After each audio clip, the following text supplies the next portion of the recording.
नमस्कार. महाराष्ट्रातील विविध क्षेत्रातील बातम्या झटपट आपल्या मोबाईलवर पाहण्यासाठी लगेचच सबस्क्राईब करा राष्ट्रशक्ती लाईव्ह न्यूज आणि सोबत बेल आयकॉन प्रेस करायला विसरू नका.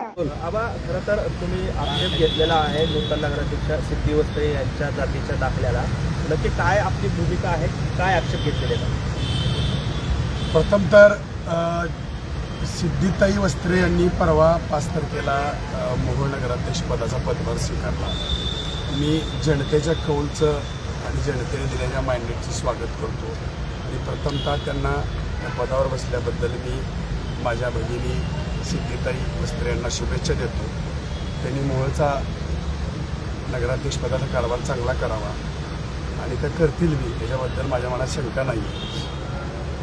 त्यांनी निवडणूक लढताना जे त्यांचं जात प्रमाणपत्र काढलेलं आहे 2022 सालचं, ते ज्यांनी जे जिल्हा जात प्रमाणपत्र पडताळणी समितीला पाठवलं, त्या प्रस्तावाची प्रत मी माहितीच्या अधिकारामध्ये मागून घेतली आणि त्याचं थोडंसं अवलोकन केलं असतं असं माझ्या लक्षात आलं की आमच्या ताई वस्त्रे ताई यांनी त्यांचा जातीचा दाखला हा त्यांचे चुलते दीपक वस्त्रे यांच्या जात पडताळणी सर्टिफिकेटवर काढलेला आहे. त्यांनी त्यांच्या त्या प्रकरणामध्ये जातीचा दाखला बरोबर त्यांनी त्यांचा शाळा सोडलेला दाखला दिला आहे, जे की त्यांचा जन्म 2003चा आहे.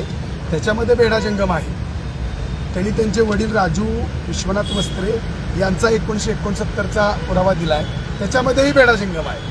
पण अनुसूचित जाती जमाती मागासवर्गीय इतर मागासवर्गीय भटक्या अधिनियम 2000 सालचा जो कायदा आहे, त्याच्यामध्ये जातीचे दाखले देणे आणि पडताळणी करणे या अधिनियममध्ये 10 ऑगस्ट 1950 पूर्वीचा पुरावा लागतो, म्हणजे की त्यांनी त्यांच्याच कागदपत्रामध्ये एक प्रतिज्ञापत्र दिलंय आणि त्या प्रतिज्ञापत्रामध्ये त्यांनी त्यांचं नाव लिहिलंय. त्यांचे वडील राजू वस्त्रे, त्यांचे चुलते आणि विश्वनाथ शिवराज वस्त्रे आजोबा हे 1950 पूर्वीचा पुरावा म्हटलंय त्यांनी. म्हणजे या पुराव्याच्या आधारावर माझे जातीचा दाखला पडताळणी करून द्या. आणि वस्तुतः जर बघितलं तर त्यांचे आजोबा विश्वनाथ शिवराज वस्त्रे हे मोहोळ ग्रामपंचायतला सदस्य होते, सरपंच होते आणि ते अनुसूचित जातीमधूनच निवडून आले. हे पण सत्य आहे. काल आमचे मित्र बारसकर साहेबांनी आपणास प्रसार माध्यमातून पाहिलं, ते बरोबर आहे आणि ते अनुसूचित जातीचं बेडाजंगमचं त्यांचं सर्टिफिकेट होतं. पण त्यांचा जो शाळा सोडलेला दाखला आहे त्यांचा जन्म 1928चा आहे आणि त्यांनी मोहोळच्या जिल्हा परिषद शाळा क्रमांक 1 मध्ये प्रवेश घेतला 1933ला, जे की हे प्री कॉन्स्टिट्यूशन डॉक्युमेंट आहे, म्हणजे घटनेच्या पहिलं. आणि याच्यामध्ये यांची जात हिंदू जंगम अशी आहे. म्हणजे हा एकमेव पुरावा त्यांच्याकडे असा आहे की ज्याच्यावरती ते बेडाजंगम जातीचा दाखला मागतो आणि हा हिंदू जंगम हे ओबीसी मध्ये येतं. मग मला माझ्या वस्त्रे कुटुंबाला, आज मी मोहोळचाच आहे, तेही मोहोळचेच आहेत, आज वस्त्रे कुटुंब हे लिंगायत समाजाचं वीरभद्रेश्वर मंदिराचे मानकरी आहेत. आमच्या गावचे ते गुरुघर आहे. आम्ही त्यांना प्रत्येकांना महाराज म्हणून संबोधतो आणि ते आमचे नेहमीच आदरस्थानी असणार आहेत आणि पुढेही असणार आहे. का तर वीरभद्रेश्वर हे आमचंही दैवत आहे. त्यामुळं मी त्यांना एवढंच सांगू इच्छितो की तुम्ही तुमच्याकडे बेडाजंगम असलेला कुठलाही एक पुरावा द्या, दाखवा, जो की संविधानापूर्वीचा असेल. मी त्या क्षणी यातून मागाल.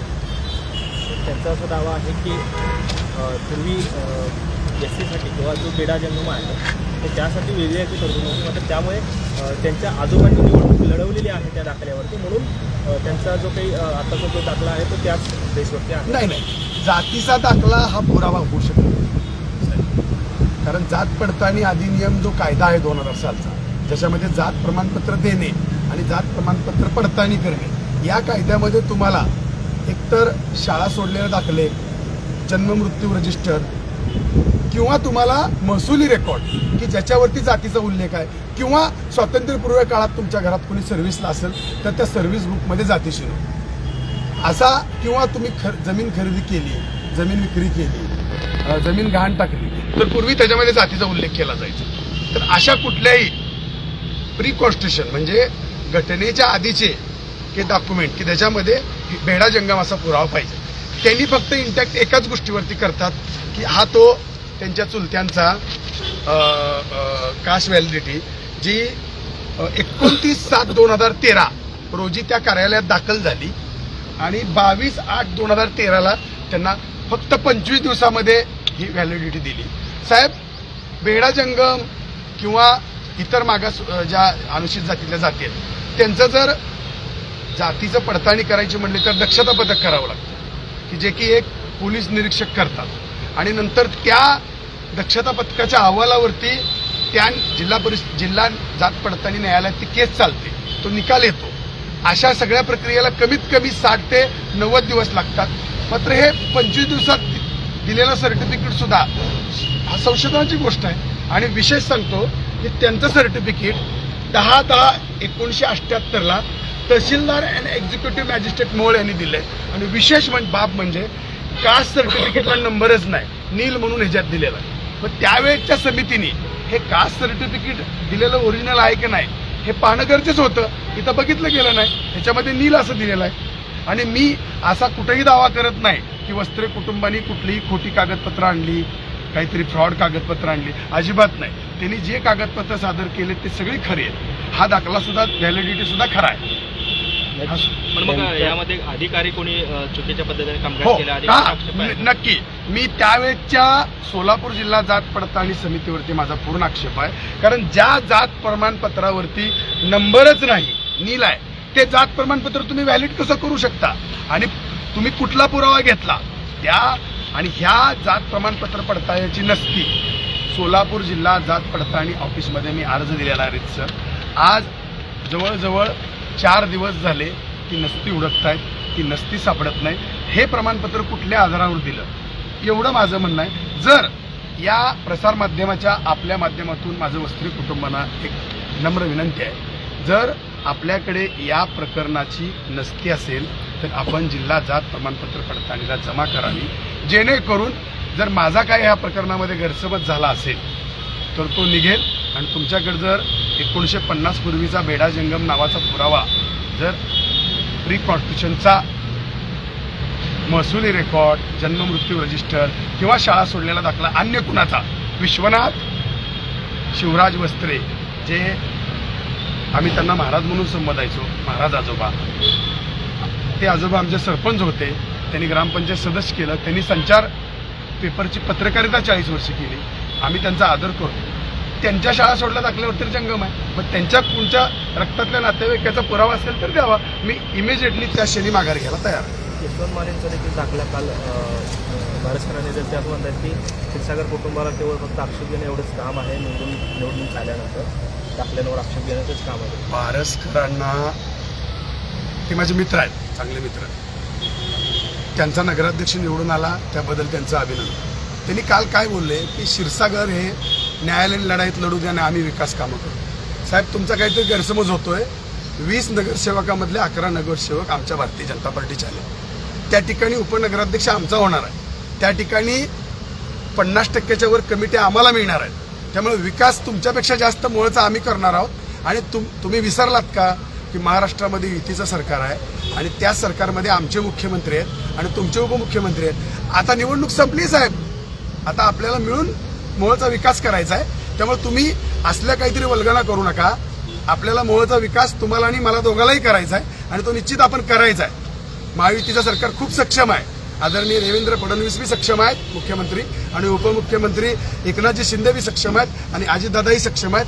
मला फक्त एवढंच सांगणं आहे की तुम्ही, मला संविधानिक अधिकार आहे, कारण आदरणीय आमच्या ताई वस्त्रे ताई यांनी जे प्रकरण दाखल केलंय त्याच्यामध्ये एकही बेडा जंगमचा 50 पूर्वीचा पुरावा नाही. म्हणून मला हे तुमचंच प्रकरण मला बघून याच्यावरती आक्षेप घ्यावा लागलाय. तुम्हीच जर याच्यामध्ये 50 पूर्वीचा पुरावा जोडला तर मी कशाला आक्षेप घेतोय? आणि मला अजून एक सांगणं आहे की मी वस्त्रे कुटुंब हे माझ्या मोहोळमधील वीरभद्रेश्वर देवस्थानचे मानकरी आहेत. ते आमच्यासाठी आदरणीय कुटुंब आहे. आम्ही त्या सर्व कुटुंबाला महाराज म्हणतो आणि त्या गादीला आम्ही दर यात्रेला तिथं जाऊन नतमस्तक होतो. त्यामुळं त्यांनी कुठलंही खोटी कागदपत्र, खोटा कुठला आधार, असा माझा कुठलाही आरोप नाही. फक्त माझी कुटुंबाला एकच विनंती आहे, त्या वीरभद्रेश्वराचा एक भक्त म्हणून, की तुम्ही बेडा जंगम जातीचा कुठलाही 1950 पूर्वीचा पुरावा द्यावा. आणि मी जी पार्टीतून माहिती घेतली, जे बाबासाहेब आंबेडकर प्रशिक्षण संशोधन केंद्र जे पुण्यामध्ये आहे की बाबा बेडा जंगम SC मध्ये का असतात आणि जंगम OBC मध्ये का असतात हे मला ज्ञात नव्हतं. मी त्याच्यामध्ये अज्ञानी होतो. तर मला बार्टीमधून माहिती मिळाली की बेडा जंगम या जातीची प्रमुख, माझ्या याचिकेमध्ये मी 7 नंबर कॉलममध्ये मी ते उल्लेख केलेला आहे की बेडा जंगम या जातीची व्यक्ती अनुसूचित जातीच्या लोकवस्तीमध्ये वास्तव्यात असून अनुसूचित जातीच्या लोकांचे दहनविधी करणे, मडी ओढणे ही बेडा जंगम जातीची प्रमुख कामे आहेत. आणि आमचे वस्त्रे कुटुंब हे लिंगायत समाजाचे